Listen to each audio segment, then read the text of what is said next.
आदिशक्ती नवदुर्गांपैकी पाचवे रूप आहे स्कंदमाता।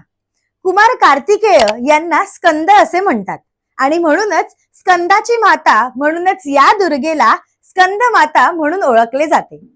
या देवीला 4 हात असून भगवान कार्तिकेय हिच्या मांडीवर विराजमान असतात आणि ही देवी कमळावर बसलेली असते आणि म्हणूनच या देवीला कमलासनी या नावाने सुद्धा संबोधले जाते।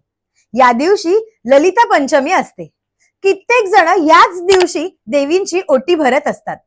स्कंदमाता चतुर्भुज आहे। अग्नीची देवी म्हणून ओळखले जाणारी ही स्कंदमाता देवी भक्तांना मोक्ष, समृद्धी, खजिना आणि ज्ञान प्राप्त करण्यास सहाय्य करत असते।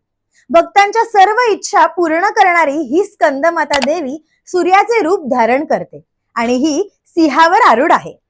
आता या पुढचे रूप कोणते आहे हे जर तुम्हाला माहित असेल तर कमेंट बॉक्स मध्ये नक्की कळवा। आमचे व्हिडिओ आवडत असेल तर लाईक करा आणि इतरांसोबतही शेअर करा। पुढच्या देवीचे रूप कोणते आहे याचा व्हिडिओ जर तुम्हाला चुकवायचा नसेल तर आत्ताच सबस्क्राईब करा। तर भेटूयात पुढच्या व्हिडिओमध्ये पुढच्या देवीच्या रूपासह।